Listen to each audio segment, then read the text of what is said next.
Hello, YouTube. Cal Dallas Gamer here with Company of Heroes 3.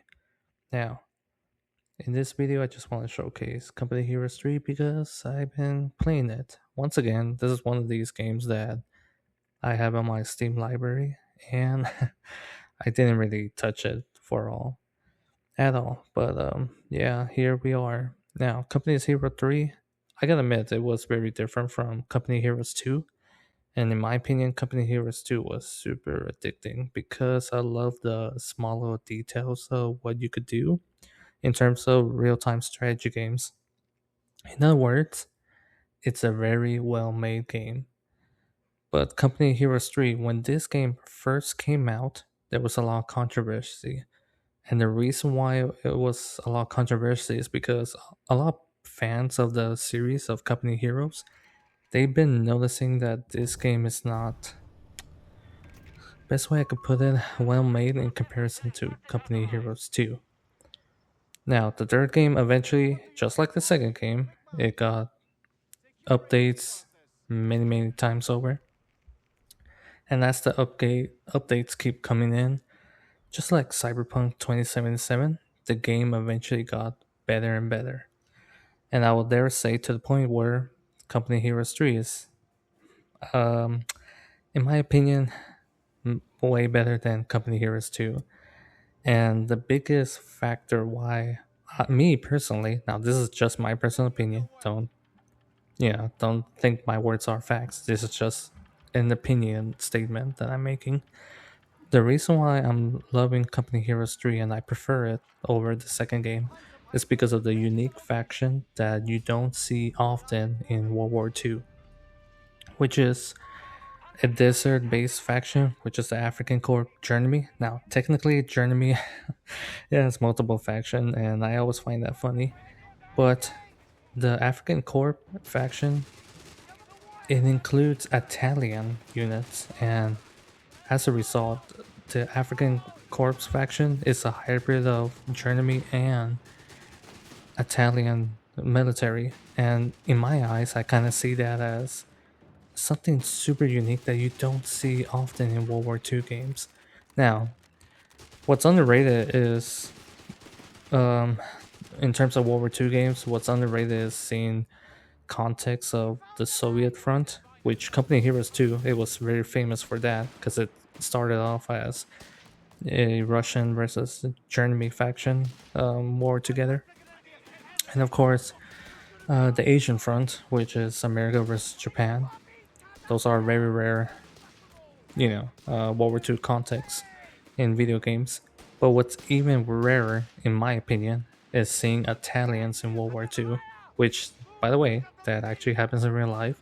And majority of the Italian military during World War II happened in the desert, which in this game, you got the African corps. And no joke, guys, for some reason, I love the aesthetics of the African corps. Out of all faction in Company Heroes 3 that has to offer, my most favorite, as you can tell by the sound of my voice and what I've been saying this entire time, I really do love the African corp of Journey because of the inclusion of Italians and, of course, Journey itself. But more importantly, yeah, the inclusion of Italians. And because of that, I really love this. I really love the unique aesthetics that looks like Mad Max. I love the weird, that's why I could say it, because the African Corps has to be different from the other faction, which is the German Wehrmacht. In other words, the regular German military of World War II. It has to be different in the sense of how the playstyle, behaves.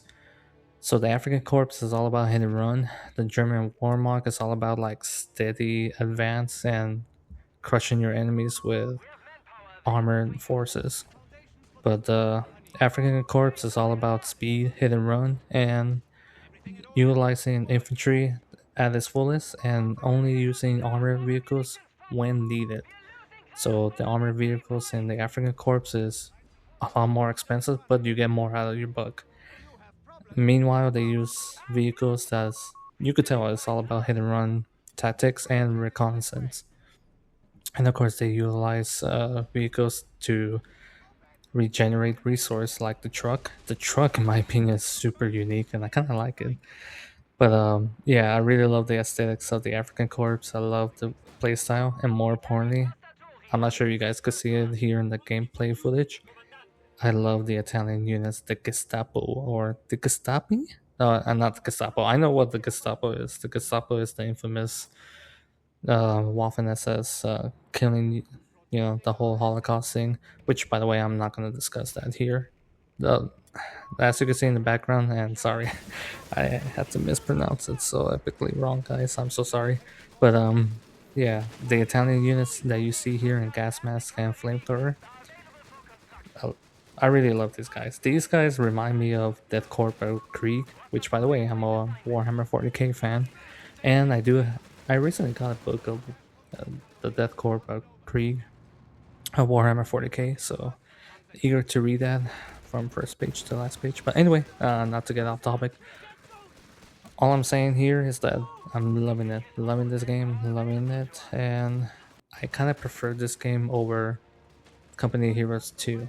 And that might upset a lot of people, but in my opinion, guys, thanks to the updates, and this is what I want to see when it comes to video game trying to maintain a long lifespan, having continuous updates and improvement of quality of life improvements. Like I said, Company Heroes 3, when it first came out, it was controversial because it was very bad in the sense of it wasn't really a good game.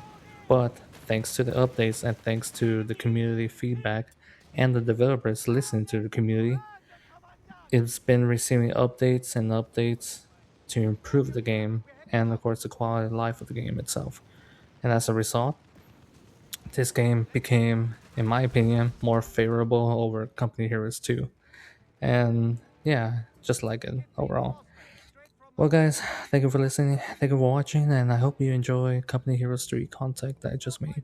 And don't worry, I will feature it once in a while, but it's not guaranteed. I'm going to be focusing more on Baldur Gates and other video games that I have plans for. Well, guys, thank you for listening. Cal Dallas Gamer, over and out.